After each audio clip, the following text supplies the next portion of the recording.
China is stepping up its plan to take over Taiwan really fast. Seriously, what's up with China getting so invadey all of a sudden?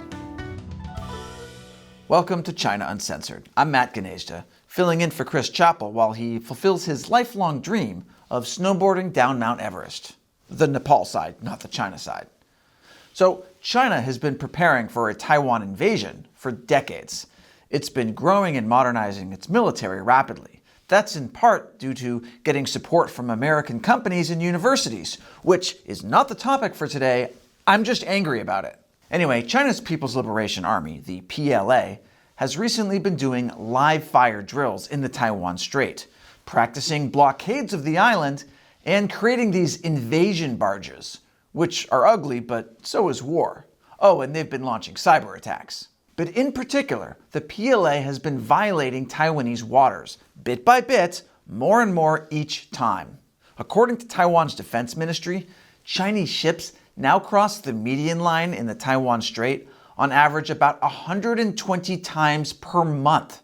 The median line is the unofficial sea border between the two countries, and China is just making it even more unofficial. Somehow those double negatives don't make a positive. On top of that, PLA warplanes enter Taiwan's air defense identification zone more than 245 times a month. Compare that to just 5 years ago, when similar air violations were less than 10 times a month. So yeah, it's getting way worse, really fast. And every time the PLA does this, Taiwan has to scramble its own jets to push back. And it's exhausting. This is gray zone warfare at its most insidious.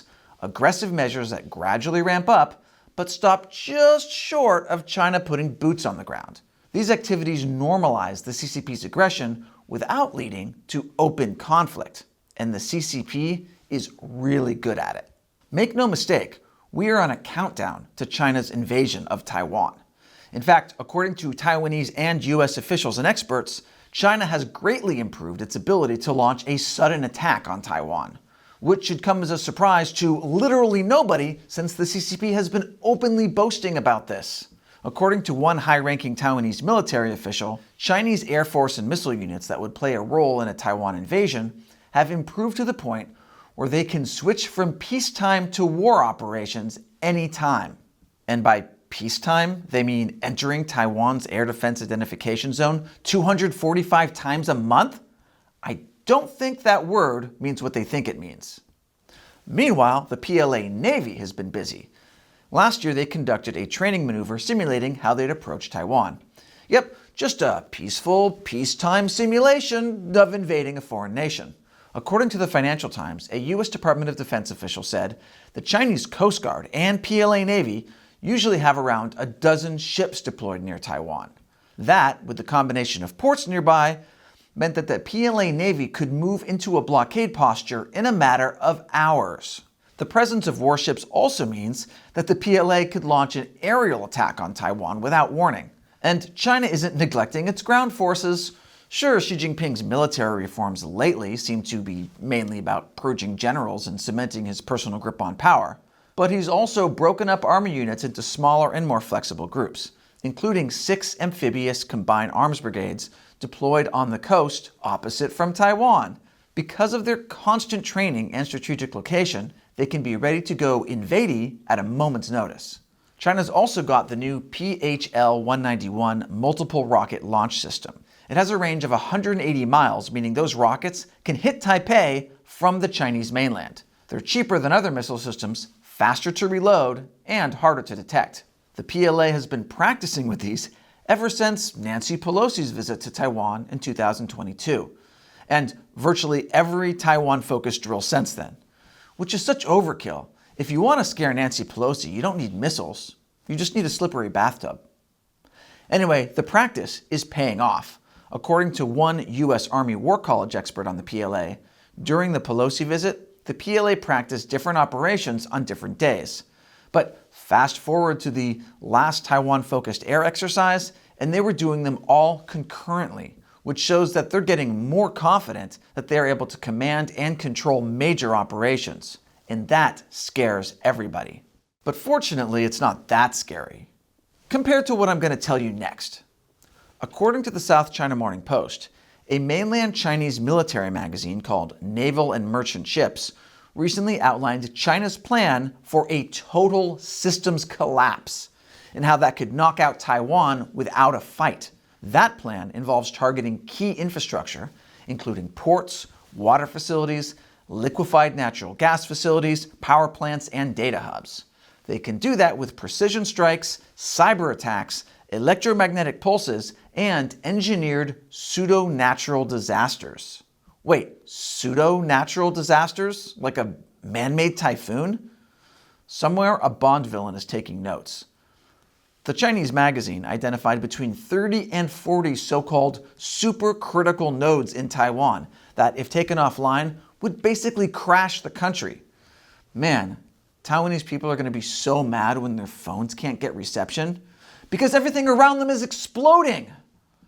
For example, China's recent Straight Thunder 2025A drill, cited in that article, simulated a strike on Taiwan's biggest liquid natural gas depot. Taiwan also imports a lot of goods, such as crude oil and food. It only has a few months' worth of stockpiles, which almost certainly would be targeted in any Chinese attack. One would hope that an attack from China would rally the Chinese people around the flag and strengthen their resolve. And having been to Taiwan many times, I can say that I believe a lot of young people there would step up to defend their island. But if there's a Chinese blockade and food supplies start to dwindle, this could eventually erode Taiwanese resistance, which would make it easier for China to land troops.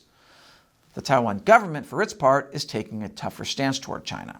Taiwan has been preparing for the worst-case scenario with several military exercises of its own, including one currently underway until the end of the month. China also knows that Taiwan has strong allies who may be willing to defend it, and supply the island with joint training and a lot of advanced military equipment. In fact, the CCP has loudly been complaining about U.S. weapons being sent to Taiwan over the past several years. Gee, I wonder why the U.S. would be sending Taiwan more weapons. I can't think of a single reason, I listed in detail over the last 5.5 minutes.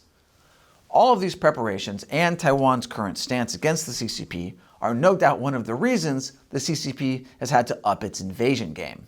And the CCP's aggression isn't curbed by the fact that, while Chinese military drills have been met with widespread outrage from among many of Taiwan's allies, they also haven't resulted in any concrete threats to China or concrete promises that they'd come to Taiwan's aid.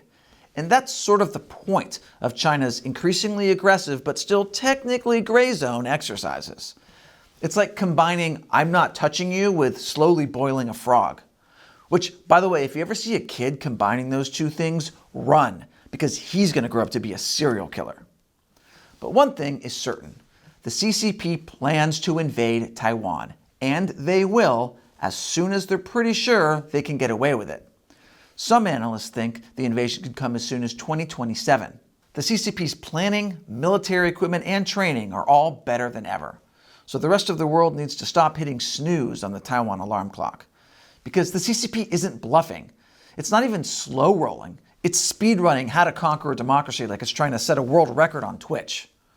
I just hope the international community responds with more than a strongly worded tweet. So if you like what we do on China Uncensored, join our community over at ChinaUncensored.tv. You'll be supporting what we do, and there's tons of videos you won't see on YouTube.